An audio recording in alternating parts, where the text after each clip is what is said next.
Well, welcome to this overview. This is the series we're looking at, The Story, Exercises in Communicating About Jesus in Fresh Ways, and it's the third in the series of overviews, and they'll go up on YouTube. This will go up on YouTube tomorrow, I hope. What I'm going to do is, I've already downloaded this one, which is there, and we'll just go through the pages. You can go through them with me. I'll hope to remind you what the page number is that I'm looking at, but I do know that every now and then I get terribly excited and I forget. But I do want to dedicate this book to Dean Drayton. Dean was my boss. Oh, he doesn't like that word, but he was my boss for 7 years and was a great scholar and a kind pastor. It's from him I learnt the phrase listening leader.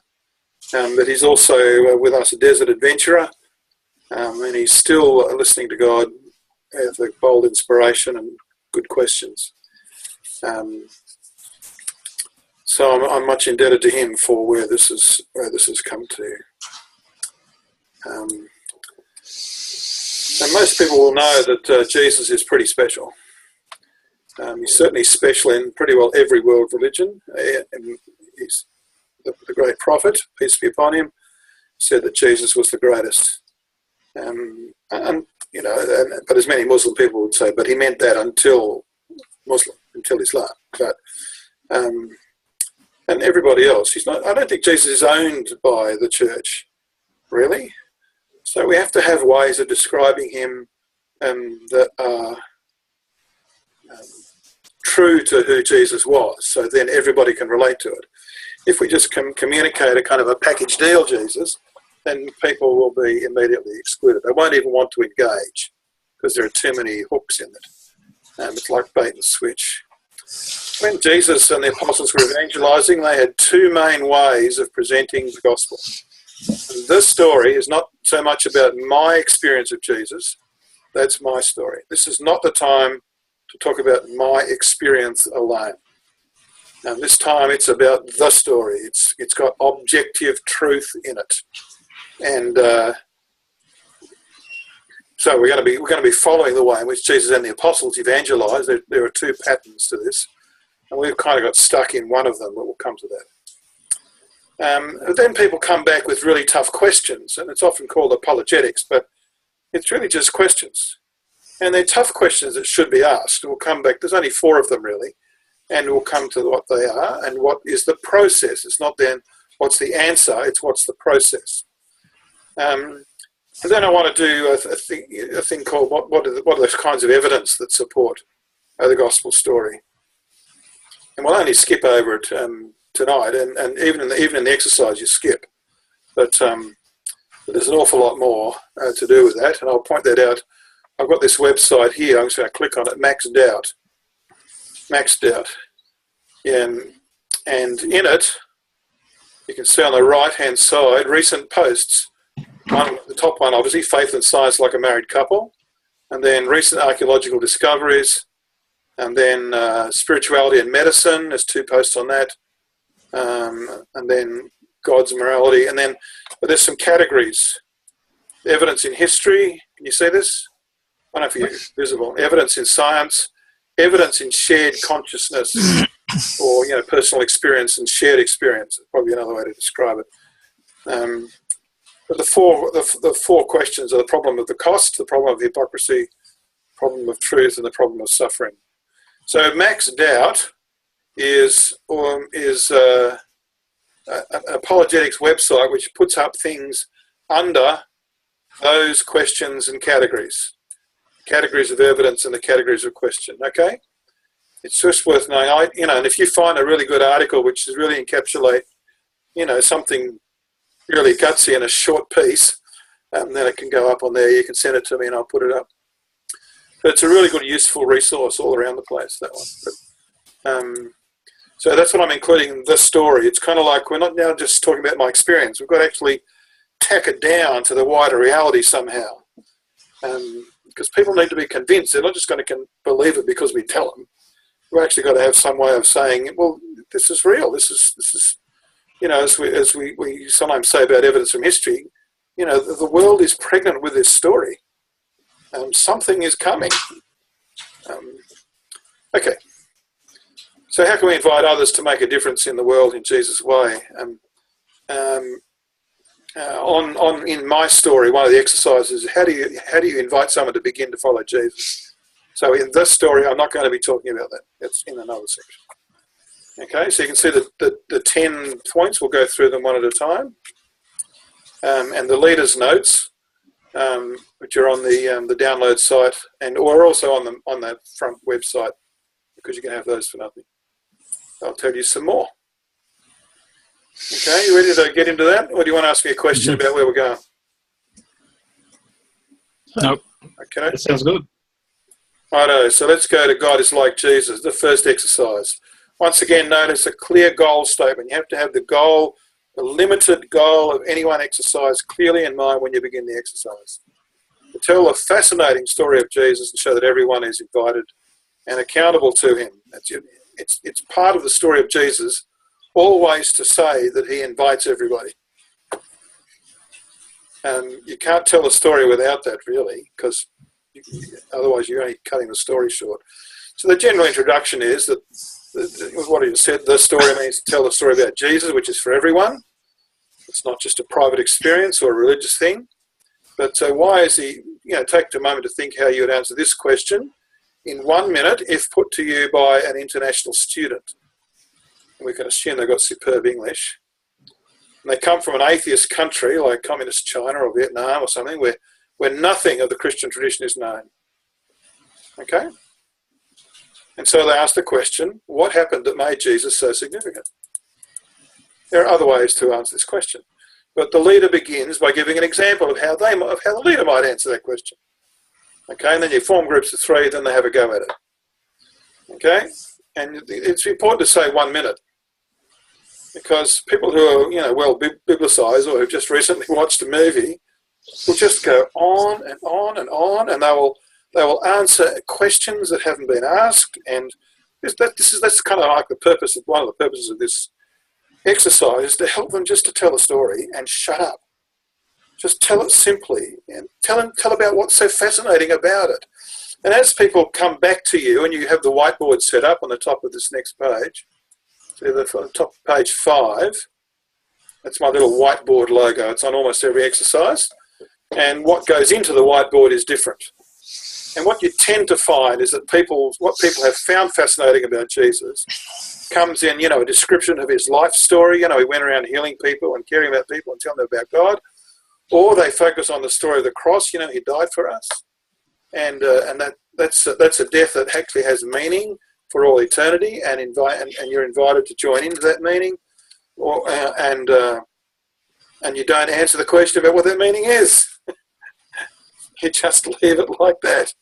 Have you seen all the crosses that Christians wear? Well, that really means something very important. That just means you can be part of God's story in the world, and Jesus proves it. And they may not even want to know why.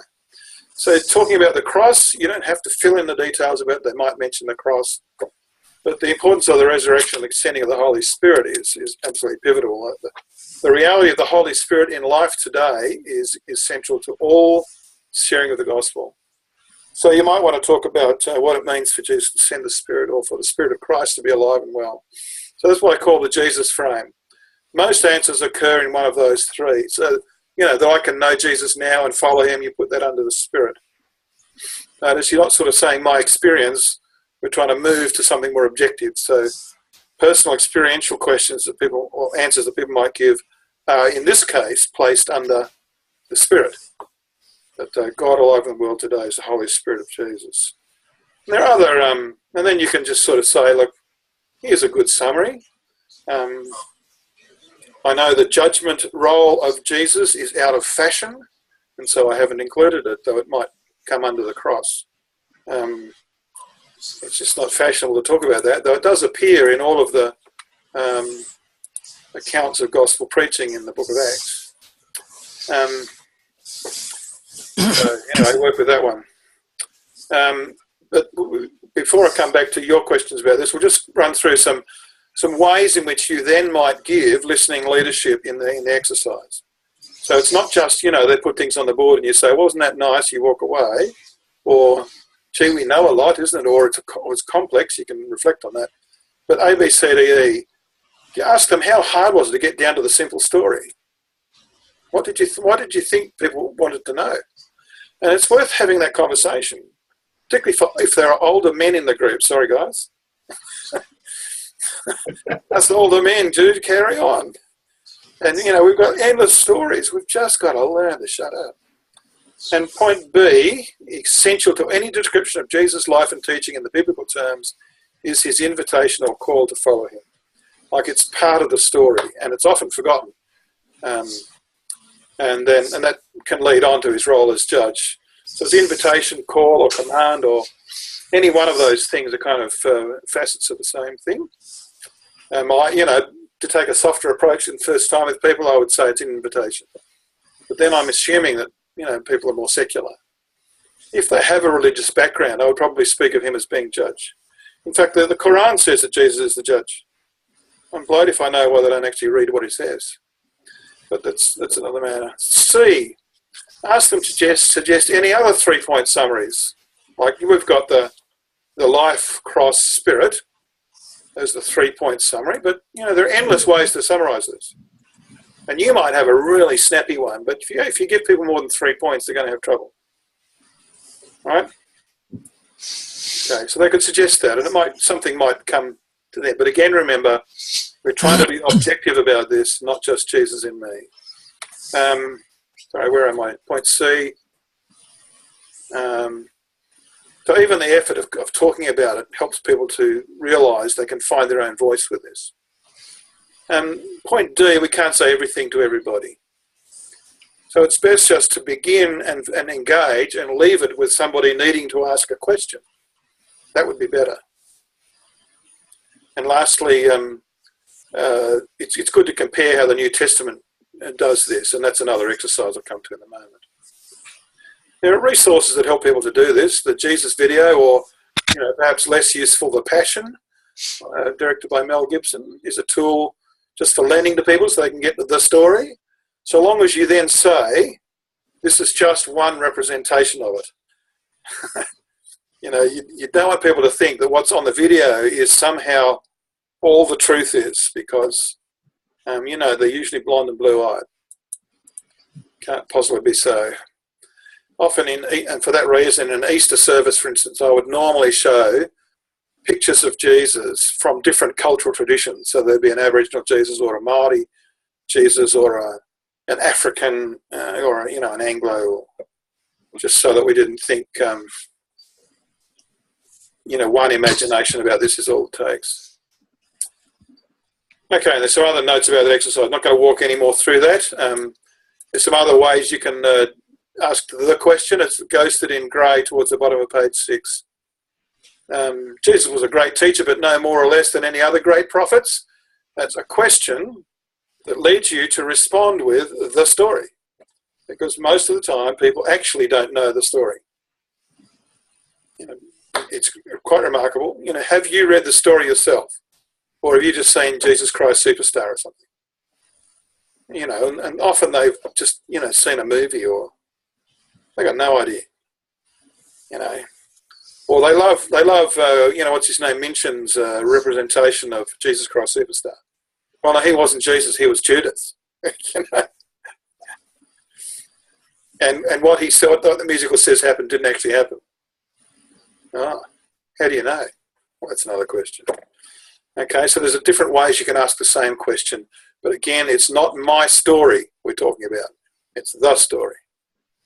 Okay, so when people have had those conversations and come up with their discoveries from their triad groups, and you've given them a handy way to remember how to balance the story out a bit so that it's more intriguing and more fascinating, and just debrief, as it were, on the process, then you come to a conclusion, and a good, snappy, clear conclusion does two things. One is it finishes the session.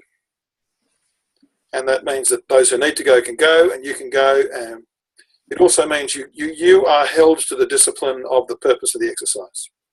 And it's very important for a reason I've already said. Focusing the assignment down helps people achieve the necessary simplicity.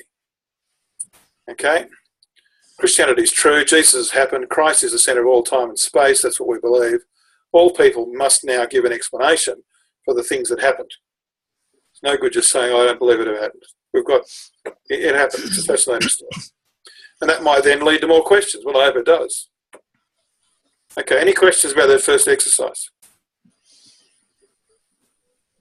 No, I'm okay, Ian. You going good with it? Let's go on. Yep, that's good. Easier to say than to do at times, I suspect. Well, it is and it isn't. So long as you keep, you begin with, this is a simple goal. How fascinating is Jesus? And how do we tell that story in such a way that it intrigues people? You have constant fascination without just falling back on my own experience. And that's all there is. And, people can do it. If they Christian people can do it if they given the exercise. The next page is a thinking further, responding to the cross. And how do these three contrasts shed light on your life? This is a great one to do in small group. Because people in small groups are used to ranging over material. They're not most small groups are not very disciplined. So, and that in this case, it's a good thing. So the big response, the gospel changes the way we do justice. We compare Westminster justice with God's justice or righteousness. The second big response, gospel changes the way we do church. We have colonial church, but we actually need to build contextualised church. And the gospel changes the way we face evil. There are 5 sources of evil. And sin is the crunch point, but it's not the only point. And they're just little handy mind openers, That's all. People might go, what does he mean? Colonial church. What's that? We're not colonial. That was 150 years ago. And you go, hang on. This is describing a way of doing church. And it's just how we do it, led by expats. Oh, shivers, when we want to have a conference, we get someone from overseas. You see what I mean? So it actually it's meant to be a provocative bullet point type conversation, but it's not. It's just a wide-ranging one. There are more of these in that book, Burning Hope, that I authored and that Mediacom published last year. There's about 20-something of those kinds of exercises. Turn the page as a Bible study. Okay, and the goal is to notice how Jesus and the apostles actually expressed the content of the gospel in the light of our current practice, and to compare the differences and similarities in what they said in the light of the background or the context of the people being addressed. That's the key thing. You can see on the left, Jesus and Nicodemus, and on the right, Jesus with a Samaritan woman. The problem with the picture on the right and on the left is on the left I can understand that Nicodemus is putting his head below Jesus, but on the right I would think Jesus was sitting down, the woman was standing up. I don't think Jesus put himself above the woman at any point, but that's part of the Bible study. So the goal is just to notice, well, how did Jesus and the apostles share the gospel? And again, I'm talking about in coming to discipleship. There are many steps and stages, different ways. All depends where people begin. And it's obvious when you say you've got to start where people are. Not like that joke, oh, look, if I was going to Dublin, I wouldn't start here. You've got to start with where they are. Most of us who are Protestants think that the gospel is actually some, clever statement of the doctrine of justification by faith alone, or of substitutionary atonement. Otherwise, we pick on a particular doctrines and elevate those into being central and critical when in fact they're not. They're just not. That's good theology, but it's not good evangelism. So the key questions are, you divide up the Bible passages at the bottom of page 8, you with me? Key question. You use those 4 Bible passages, depending on how many people you got, you might do one at a time with everybody there, or you might divide it into 2 groups or into 4 groups. But you compare each of these 4 stories. And then what was the message of the gospel in this situation? So they've got to think a bit about the situation they're in. And then you go on page 9, the whiteboard is called the Evangel Frame. And the 2 passages split up quite well onto how the gospel was presented to people of a Jewish background. John chapter 3, Nicodemus. The first part of Acts 17 to the synagogues of Thessalonica and Berea. Or to a Gentile audience. John chapter 4 to the Samaritan woman. We call her a Gentile for this purpose. And and the marketplace and the Areopagus in Athens in the second half of Acts 17. If you haven't got any time at all, then to do it, or you've got 20 minutes, then just go through Acts 17, because you've got the clear contrast at the beginning and the end of the chapter. You've probably done this study yourself. But it's a great little study, and you can say, what was the content? And of course, they almost can't be compared, except they were both about Jesus. And the one to the Jews is, always talks about the cross, and the one to the Gentiles never does. The one to the Gentiles is focused on new life in Jesus, either in Acts about the resurrection, or in creation, old creation, new creation to the Gentiles. But for people with a religious background, it's sin and atonement. Two different ways to do it. So you would still follow that pattern. That's what the exercises are about. You're actually asking them to say, now, what's the context of the people that you talk with most? And for most people, if you say, look, this is not just an example, this is a paradigm, this is the model that we're following. And I've listed here some of the objections and discussion, because it seems to be a bit of a roasted chestnut. And then the question E in the discussion points, why is Jesus himself always the central point of this discussion? Why isn't it God or spirituality or the church or whatever else you want to compare it to? Why? And then just see what they say. It almost doesn't matter what they say, so long as they get their heads into that. Look, that's what is actually happening. It's about Jesus. And I'll give you an example of this. Some years ago, we were given a bequest, and a group of us, inspired by one advertising executive, decided to run advertisements in the newspaper, a bit like the Catholics do. If you want to know what the Catholic Church is about, write in. Well, let's have a go at that. So what we did, though, is if you want to know what Christianity is, write in, and we'll send you. We wrote a little booklet. We had letters, a sequence of letters we sent out after a couple of weeks. But the key thing, the responses were always the same to those people. But the key thing initially was what's on the advertisement. So we did an experiment in both the local papers and the statewide paper, and got the best bang for buck, or more responses per dollar for the statewide paper. But then the content, one was about, Jesus gives meaning to your life kind of question. Meaning and purpose to your life. If you'd like to find that out, just contact us. Another one was, are you really in strife and you want to know what God can do for you? Get in touch with us. And they got the same number of responses. And the third one was, Jesus is pretty fascinating. Would you want to know about him? And instantly, the responses doubled. So it wasn't life entry point. Jesus himself, because he's a human person of great significance in history, is already an entry point of his own. So from that, we learned not to fuss it too much. We kind of get tricky with our entry points. They're still important, and there's an exercise on that in your story. But there you are. So that's why Jesus himself is central. You might have another story or another conversation you want to have with people. But again, it's start where people are, and then it's always the start of a conversation. Conversion is not a moment. Conversion is a life of discipleship. So the conclusion is there are two major paradigms of biblical evangelism, full stop. Jesus and the apostles both used it. So we might have theological arguments about this, but biblically you don't have a leg to stand on if you think you know what the gospel is and you're telling him. That's not what happens anywhere in the New Testament.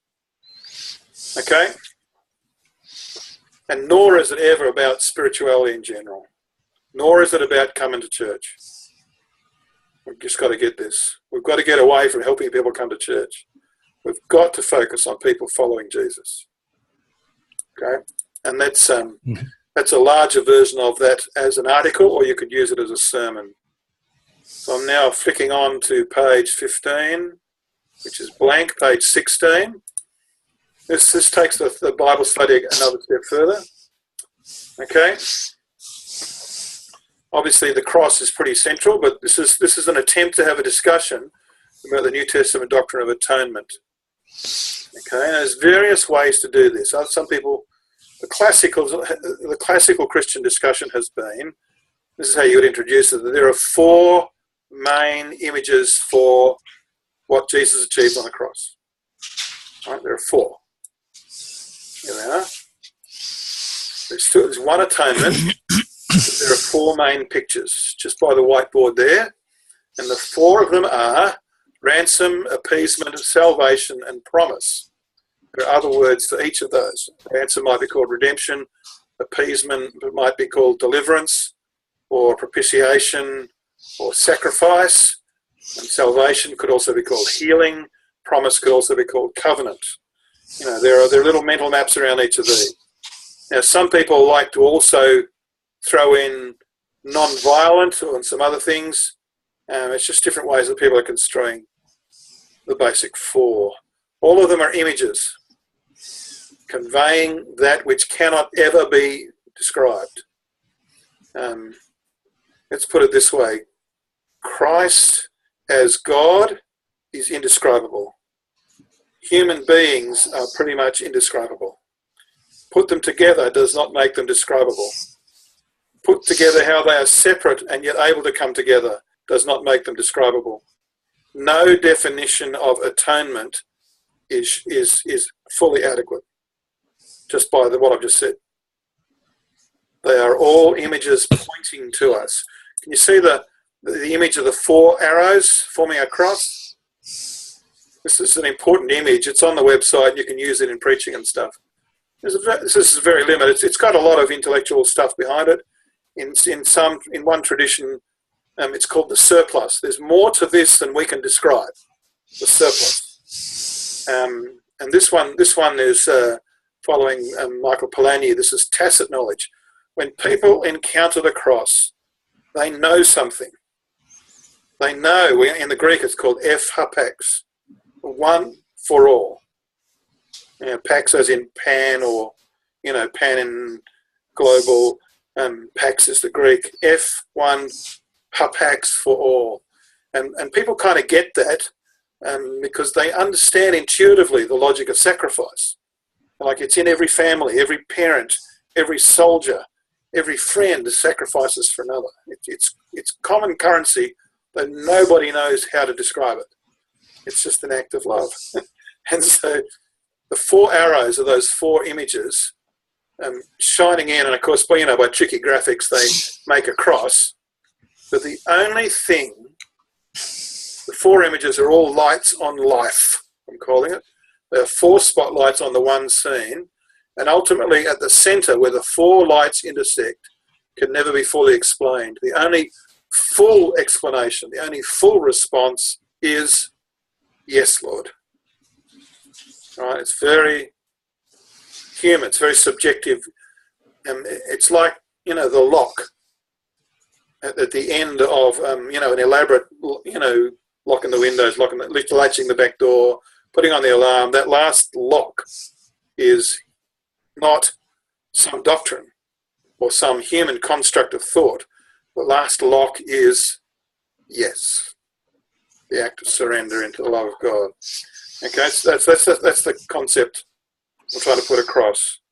I'll run you through the four things, and then you can answer us questions. Is that all right? If it's burning, then jump. So the first is the ransom. Ransom, slavery, and people, get tied up in knots. Is the ransom paid to Satan? Is the ransom paid to God? Is the ransom paid to evil? Basically, it's just all those questions are taking an analogy too far. For a community that were slaves, the notion that anyone would pay anything to anyone for their freedom makes immediate sense. If you then start to agonize about how the doctrine of the ransom is an analogy that falls short, well, of course it will. They all do. But that's a current blood sport, pardon the pun, in theology. But then the questions are, what about my ransom? When has someone risked or lost their life for me? How has the defeat of Satan freed me? Where is God offering release and freedom in my place in my history? So the flip side to ransom is freedom. So if a person needs freedom, then you can talk about ransom. The second one is appeasement. When the cross satisfies the wrath or the law or the honour or the justice of God, it's a legal term. We were rebels and enemies of God, and now we have been made friends. It's legal terminology. If ransom was economic terminology, appeasement is legal terminology. And when we get to healing and salvation, that's medical terminology. Okay, so you can see where these different images come from. So people avoid this one now because it sounds like God is terribly wrathful, without understanding that in fact Jesus ends the wrath. Right? People today do think, why has God got it in for me? Those lightning bolt stories. And if I go to church, the roof will fall in. And people do somehow naively believe that God is wrathful. And it's not a thing created by the church, necessarily. There are some. But if we say, no, the wrath of God is finished, and the wrath of God is a different word for us. It can actually be interpreted the passion of God, the orge. It's just a word for passion, not anger. So anyway, so there we are. So that's the appeasement. Sacrifice is the greatest gift. And who else has made sacrifices for you? Where do you observe the justice of God, or where people get what they deserve?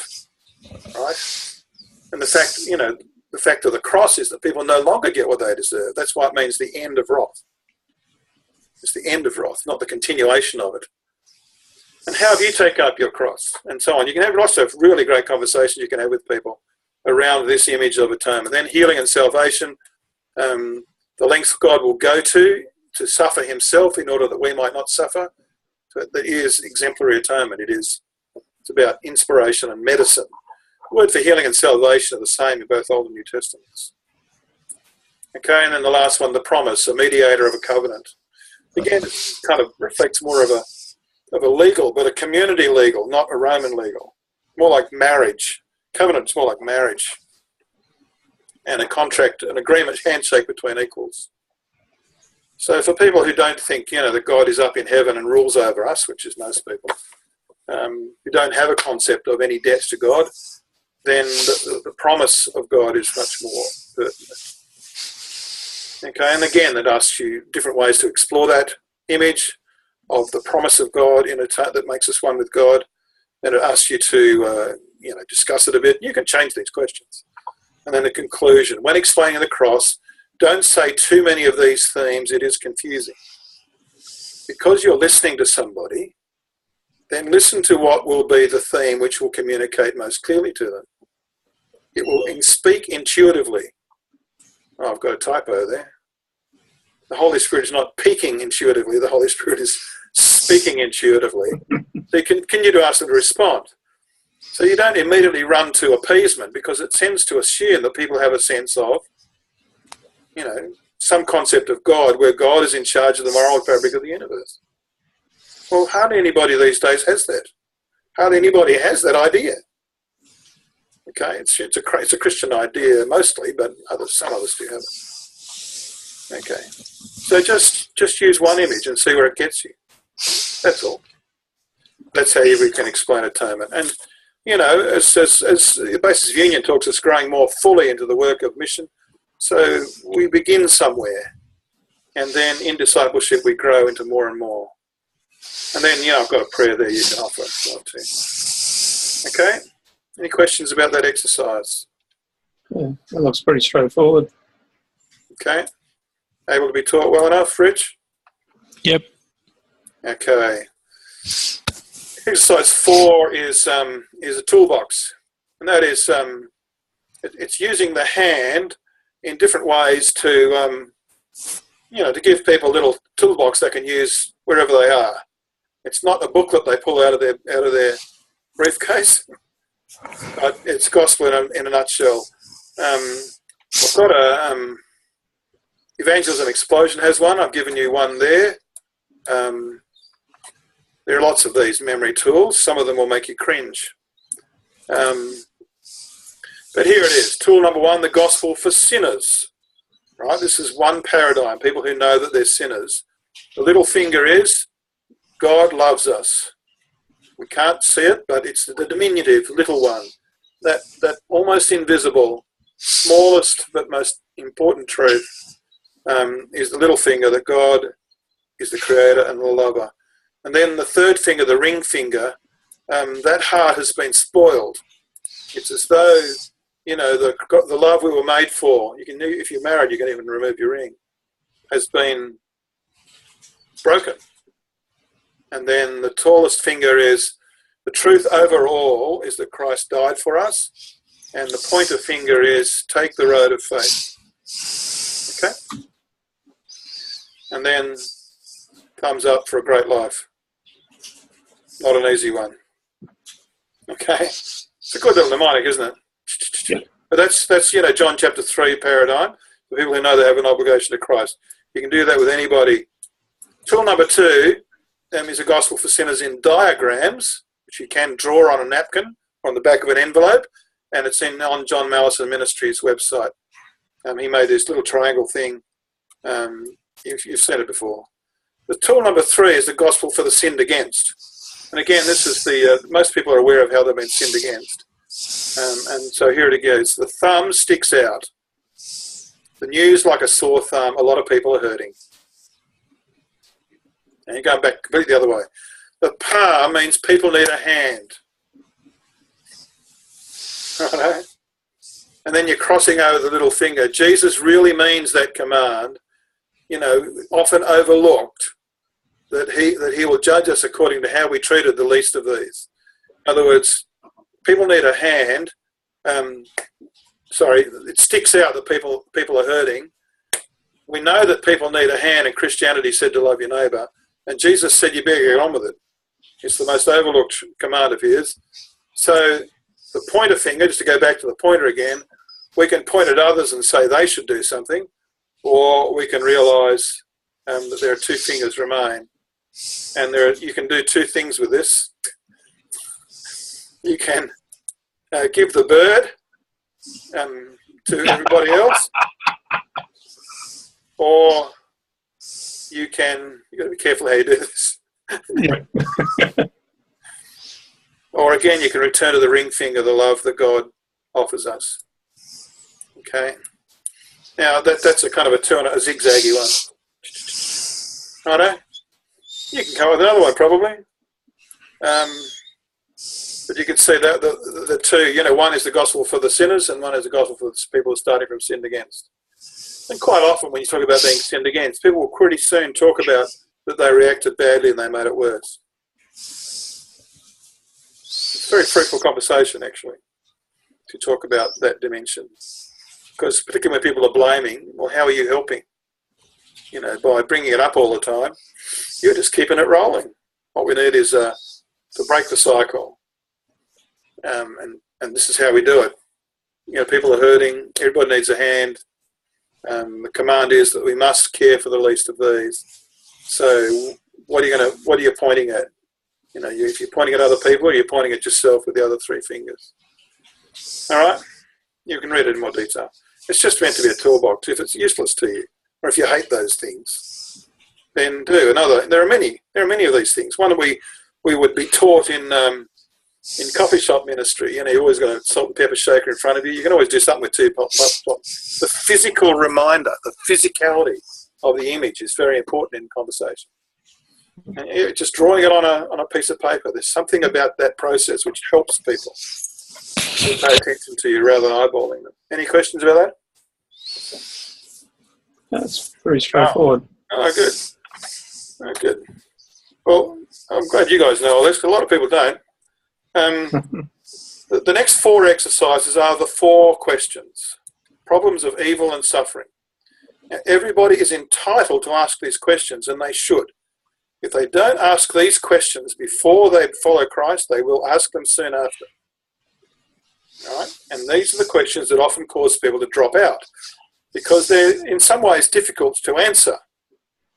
I'm going to show you how. But in fact, they open up the gospel question well. So when somebody asks these, you can say, well, we're doing business now. This is not just a general feel-good question. We are really getting into it. Because let's face it, if Christianity says that God is really good, then we have to know what evil and suffering are about in some way. If we say this gospel is true, then people are entitled to say, how do you know? If we say that, join the Christian community in a life of discipleship, they say, why would you want to do that? I've heard about them. And the same, you know, we say, look, following Jesus is fabulous. I say, yes, but I've got to give some things up. You know, why does it have to cost so much? It's a very good question. And then when they ask that question, they're getting it right. They're really getting close to the meat of the matter. Okay. Now, often I hear persons as they get beyond 35 say, "I know the real question is the question of suffering. That's the real crunch question." Well, it isn't. Depends who you're talking to. Any one of these can be the crunch question. And I've just come from a university environment where the question of truth and proof is the crunch question. You know, all the other ones are kind of secondary. But can you see how I'm framing it? Yep. A person could ask any one of these questions at a few different levels. They can say in the question of evil and suffering, why is this happening to me? Or they could ask it, you know, all the way up to a philosophical question, you know, how can a God who is good and all-knowing and all-powerful allow any evil to exist? Either no evil exists or God is not there. You know, that definition of God is not there. That's the classic description. You know, but it sounds neat in philosophy, but it just depersonalizes God. That's all. Oops, missed the whole point. They can all be asked anywhere in between. So, I mean, it may not be why is this happening to me. It may be why is this happening to them. You know, like I'm told from you know, reports from colleagues in Fiji that the question of, you know, why did this happen to us? Well, from 3 weeks ago, Cyclone Winston. The Christians are asking, why has this happened to us? We prayed and we prayed, the cyclone will be diverted. Why is this happening to us? Why didn't God save us? You know, and there's a Christian somewhere or other who will put on Facebook, you know, one solitary church standing in the midst of a wreckage and say, see how God protected that building. A lot of rubbish. Sorry. You know, for that one, there are 15 others that were flattened, you know. So, you know, why did the fire go around one homestead? Because they were praying? Well, no, there were 10 other homesteads where people were praying and some of them lost their lives. You know, there's this kind of, you know, cheap avoidance, cheap insurance policy view of God and suffering has got to stop. And I think the book of Job was all about that, but we still seem to be stuck with it. So you can see that there are levels to this question, but the process is pretty well always the same. And I'll run you through one of the processes, and just the interest of time, we'll stop there. Okay? Mm-hmm. That's the introduction to the next 4 exercises. So we've done 4. So problems of evil and suffering, you do the introduction about different ways in which, I've just said about different ways people. So you give them this question. Someone who's not a Christian says to you, you know, having heard how wonderful your faith is, how come God made my baby suffer so much? What would you want to say? Not necessarily what you would say straight away. What would you be wanting to say? You know, to bridge this. Yeah. Right? And then, okay, now go away and do your groups and just throw that around. And it's really fascinating what they come up with. In any sort of group of 12 to 20, they'll come up with, see where the whiteboard is on the next page. And again, you can have the suffering frame. You can do this differently. But if you can imagine that was divided into 4, and I thought it was actually, but it doesn't print it out. So it's 4, like you know, like a Windows logo. 4 panes on a window. 2 at the top, 2 at the bottom. And we begin in the bottom because I'm wanting to say this is like a house with a downstairs and an upstairs. So that you begin in the downstairs, and there are many answers that people give where they say in this exercise, I wouldn't know what to say. I just wouldn't know what to say. I would think it a travesty to say anything to this person. And they're exactly right. And all of their answers belong in the bottom left corner where just showing up is enough. I am with you. That's what it says. I am with you. I'd just get him a cup of tea, some people say. Or I'd go to the funeral. Or somebody tells you, look, you know, one of my friends that happened. And when I went there, I went there to kind of be their minister, and I couldn't say anything. All I could do is weep with them. Fantastic, beautiful ministry. And it must happen in in the hospitals, Rich. And all you can say is, I'm with you. Yep. Somehow or other, people will not get point 2 unless they get point 1. And if they get point 1, they'll probably get point 2. Because then people say that you can. They talk about some of the things that were happening in the midst of it, which were, coincidences or wonderful things or, glorious things or, things like you find out who your real friends are, or those nurses were angels, or, if it hadn't been for their doctor, things could have been so much worse, or, look, we've discovered our love for one another. I mean, it's not always the story, unfortunately.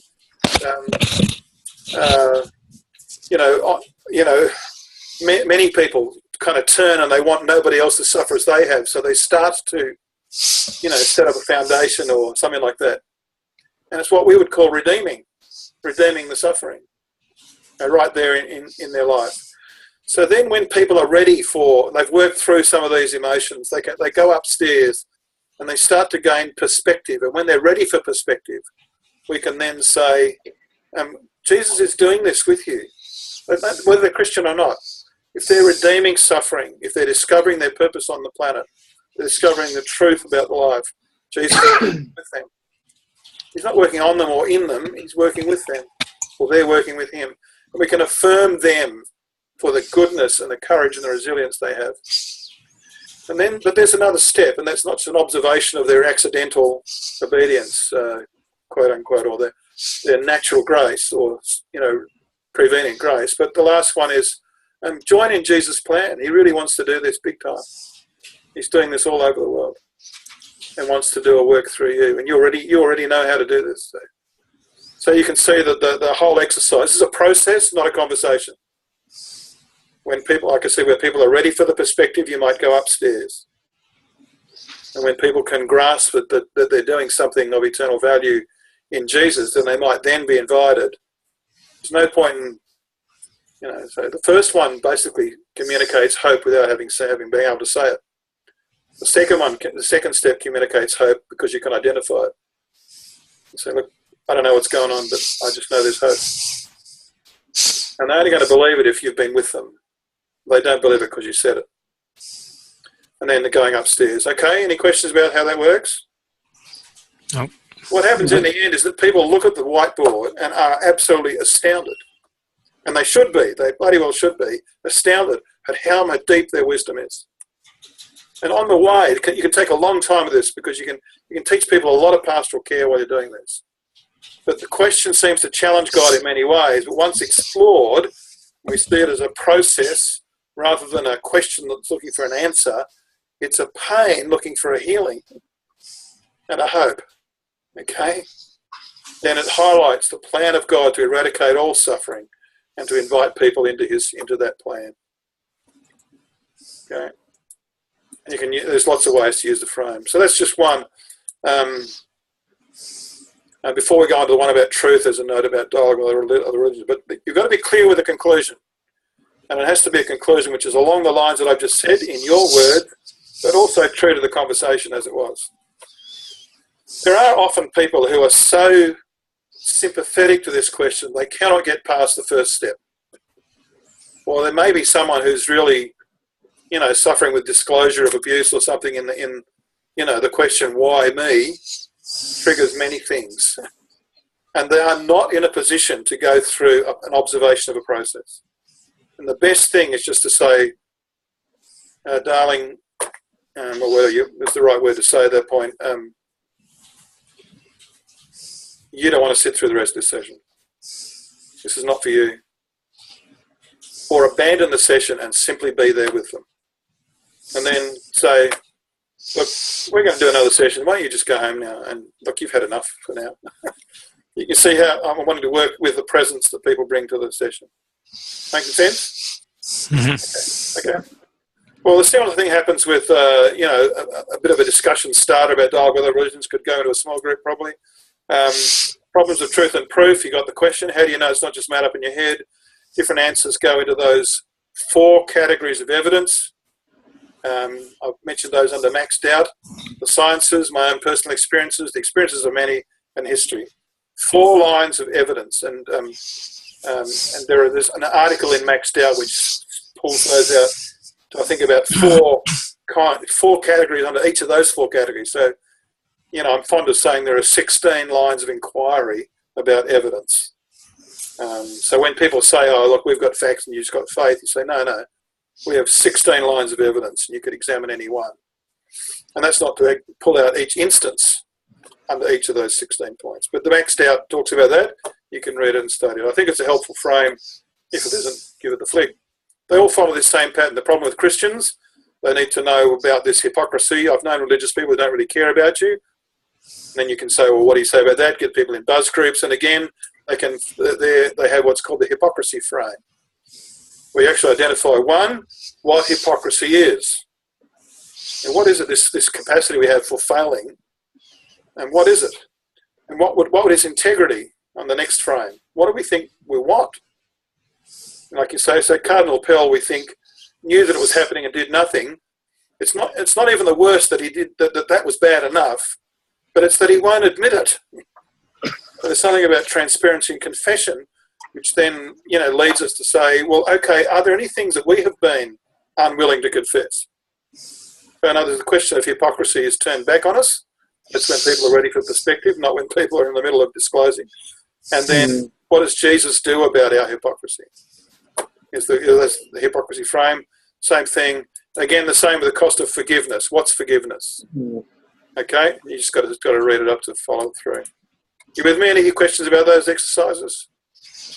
No. Finish. There's 2 more to come. Not everyone sort of likes the language of evidence, which I've just been using. Okay? Under truth or proof.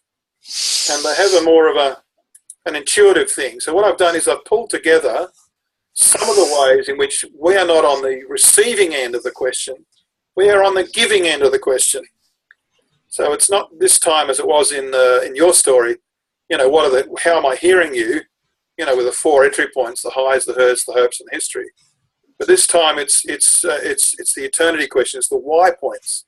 What is it that's there in the world that ought to make people question, any lack of that they have when they have a lack of faith? Why don't they question themselves for their lack of faith? Okay, and there's basically two E's about this.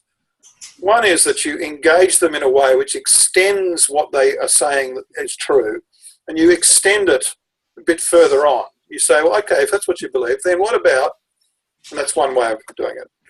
And the other one actually doesn't so much extend what they know, but actually asks them to face things that they're not facing. Okay? Explain this then. All right, and those 2 things are the why points. Account for our sense of destiny. Why is it that people pursue freedom? Why is it that important to have personal agency? Why is it that people will actually sacrifice for the freedom of the person next to them? Why is this so important to us? It just sort of dominates the history of every nation. What is this sense of destiny that we have? Why do we think we're destined for something or built for a purpose? Well, isn't it? How can you say that without suggesting that there's actually someone intending a purpose for this? Same with the shape of reality. That might be an argument from design or from beginning. Okay? And those are still powerful arguments. The fact that we exist and the fact that it looks designed like a mechanism.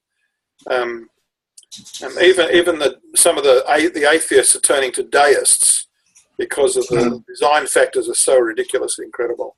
You can read about this on various websites. So there must be a God who's designed it somehow.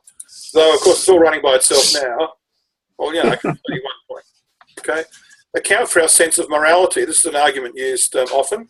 It's not everybody's, because some people can only consider morality to be an efficient social construct. You just have it because it works. But for other people, actually, the moral fabric of the universe is much more important. And so that just as we argued for purpose, so we ask for goodness and morality. And, if you think that morality is such a random social construct, how would you feel if I beat you up right now? Would that be wrong? Another one is account for all the miracles in history, particularly the story of Jesus. In other words, history furnishes things that that are worth. Well, the claims of Christ is the traditional way of describing this. But and then accounting for beauty. This is kind of or wonder. The front end. This is the front end here. It's not so much now to sort of experience wonder. Like this is what we do in your story. We experience wonder, and then therefore we wonder a bit what the qualities of wonder are. But this is a bit more objective, and it's being used in scientific apologetics now. What's called qualia, Qualia, is the technical word for it, a philosophical word. Why is redness so red? Okay, so I told you it was philosophical. But the ordinary version of this is beauty. Why is it that our hearts soar to beauty? And we will swoon and even die for things of beauty. Music, dance, story, love, and so on. We've always done this. Humans have always done this. And even ritual burial is the oldest humans in Australia had ritual burial with beautiful ornaments and ochre decorations. Some beauty beyond death is being celebrated. So it's not just our survival that makes nature adapt, but our satisfactions, all of these, beauty, history, morality, destiny, and reality, the shape of reality. Okay? I just have these conversations with people about how you might have any of these, and you ask them to expand on them one at a time. You may not get through them all, and in fact, in any group, some people respond to one and not to others. That's the same with all of these frameworks. You actually have some people who are good in one corner or in one aspect, and by having this group conversation, they find out there are others that are equally important as theirs, but to somebody else. So then they're alive to the notion that their own story is not the only story there is. Okay, and they're alive to it. They don't just notice it or acknowledge it intellectually. Okay, and here is a worksheet for those why points that you can work through with them, and it's a good way to tack the exercise down. And the first two columns are how the exercise begins. The next two columns look inside the experience, and the last two columns kind of give you aim as to where you'd like to go with this process. The first two columns, the situation as it presents, and then what they said or did. Woman has just received a big promotion. What did they say or do? I knew I'd get it because I wanted it bad enough. Now, what does this show is going on in their heart? Well, they're excited about where they're going in life. They feel rewarded, they feel deserving, they feel fulfilled, and maybe some other things. But it's very, kind of, I deserve this. But what might intimidate you or make you vulnerable? It's an important step in this process. For believers to know that their acts of witness may make them vulnerable, and they must not minister to themselves but to another. And are they jealous? You might be in a bloody hopeless job, and this person's soaring to a great promotion. So do you want to act out of jealousy and clip their wings and make them feel like this can't possibly last? You're ministering to yourself. You're not reaching out to them. You might fear their disillusionment. Particularly if it's your daughter or something, and oh, look, they think this is going to be so wonderful, but in a couple of years, it's just going to be another job.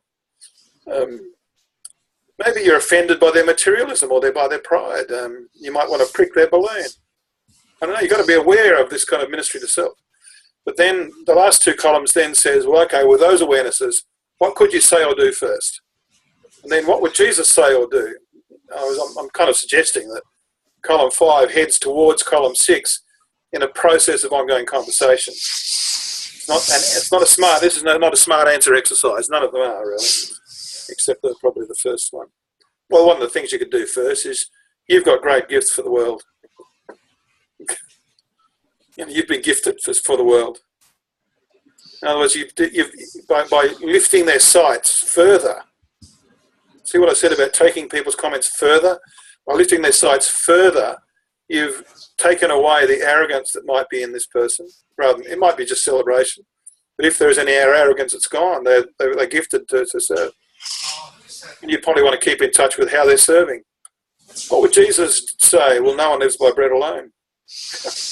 Care for my world, my way. So I'm not sure how I'm going to get to that.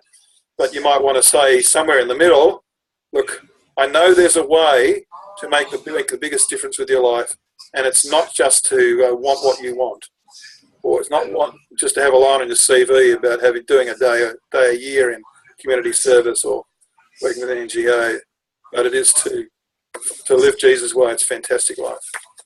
You'll know you're gifted when you do it Jesus' way. Things like this, things we all know, but you can see how giving the two columns at the end helps people find a trajectory. Okay? It's just helping you to have these conversations. And it's the having of the conversation that matters the most. Hallelujah. Because then people hearing the sound of their voice and hearing others actually become more comfortable with that they've got something to say. The last exercise is kind of a bit of a meditation. It increases our courage for the process of spiritual change with God in our life. So it's an exercise on fire. Righto? Sure. One helps us discuss change. There's the change frame. The next one talks about the disconnect button. All right, that we actually opt out pretty easily. And then the last part of the exercise talks of this. You've probably all seen this poem that Nelson Mandela used. I think I've got the copyright for it somewhere. It doesn't look like so he didn't write it. It's often attributed to him as the author, but he didn't write it. Our deepest fear is not that we are inadequate. Our deepest fear is that we are powerful enough, but not beyond measure. It's our light, not our darkness, that most frightens us. And a lot of people respond very positively to this. I've got to say, so here's not the negative, repent from the darkness. Like when Jesus says, I am the light, it's pretty intimidating. That's not necessarily good news for most people. And I think most people would rather be mediocre. And an optional prayer exercise, okay? At the end, participants' pages, they're printed in this download. On some of the other series, they're printed separately. You've got to download these separately. Just use them if you want to. Just a summary of the page. The one is this One Solitary Life. It's framed in 1926, but I've kind of updated it a bit. It's a great little one-pager. And again, it's a good one for a small group or even for a sermon with conversations. And then all of these, you'll recognise all of these graphics were in the exercises. These are the participants' pages. Use them optionally. If you want to create a different frame for any of these exercises that you're more comfortable with, then feel free. Just put a little sticker over the page. These are all PDFs. Print it out, put a little sticker over the page, put your frame on it, and then photocopy it. That's the way to do it. Any questions about those 10 exercises? No, that's good. Yeah, just have to go through them and pick out what we want from them. Yeah, it's familiarised. So some are good for small groups. Some you could use in a sermon. Some you can just use as a small group exercise. And I've just flipped up the Makes You Wonder blog site for the truths or the story. Each of these has its own blog. My, your, our, and the. And this is one of the entries. Problems with Truth. It talks about how you do the whiteboard. What's that one? Okay. All right. Here's an exercise from September the 25th, 2012. That was used in one of the groups. That was the hypocrisy website one. If you do one, here's a problem of suffering one, same day, and so on. So when you're doing an exercise and you put on a whiteboard or a piece of butcher's paper, whatever you like, please take a photo of it and then send it to me. Or if the address for loading these straight onto the blog is on the download website. Okay. Have I still got it up? Chunker. Your feedback. Feedback, please. Your feedback. There you go. Good done. And it should. Oh, that was right. All right. I repent of that action. Oh, there they are. It's on the bottom right. The following blogs have sample exercises. MYW1. There it is. He brought up, and it happens to have on the top of it, under my story, it's got the big decision exercise and a whiteboard that was photographed and sent in. So that's what you were saying. All right? It's maxed out. These references are all on the website for you to use whenever you like, or not. You see, I'm wanting you to be empowered to use your voice so that you can empower others to find their voice. But follow these exercises as much as you like. Any thoughts and questions about this? Nope, not from me. Thanks, Ian. Right, No, that's good. That's quite comprehensive. Oh, good. I hope I haven't bored you silly. I hope you can follow it, and I hope you can actually think, well, I could do that one. In fact, I've got a sermon slot coming up. I think I might use that, whichever one you like. I'll adapt it to a sermon. Or, actually, I'm supposed to be leading a small group soon. I might get that dialogue with other religions page and pass that around. Or, you may not want to run it as an exercise. You may just want to have a sort of a round table-y sort of a thing. If you go to, on the other hand, if you may want to have, more coherent small group exercise, in which case these exercises and some other more Bible study-y type of things are in the Purple Cow workshops. So they're kind of like X and Y axis. Although the Purple Cow workshops for church small groups and the Wonder workshops for non-church groups have these exercises and some more for you to use in a short series. So you may prefer to go there. Okay, thanks very much for your kind attention, and I hope that's going to get you going. Doesn't matter whether you start the story, my story, your story, or our story. Just start anywhere you like, just don't stop there, Rich. Certainly no lack of resources. Yeah. Okay, Rob? That's great. Get lots of tools, just throw them in where I can, and it's been interesting getting my people to actually think about the questions, because it's just a cultural change around at the moment. They've lost that outward focus, and just giving them the tools to be able to encourage them to talk to people in the community and think about what you're going to say. So, yeah. In every one of their families, something terrible is happening somewhere. Yep. So you can start with that. Don't you ever ask? You've all had some terrible things happen. I'm your pastor, I know.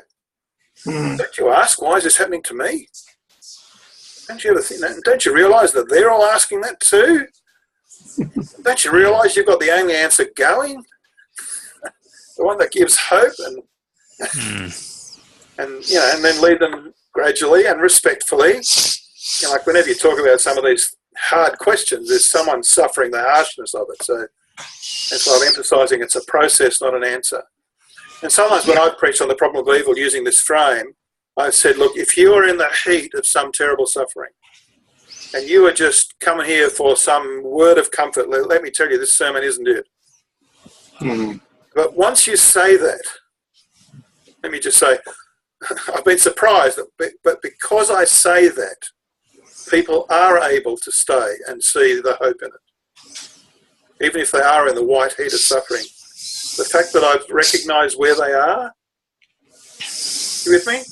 So you can, so by doing what the exercises are about and having, a lot of, as Peter calls in chapter 3, all gentleness and respect, then the gospel goes forward. It's got a track record, this stuff. So I'm very excited to say. Thanks for being here. I'll see you next time.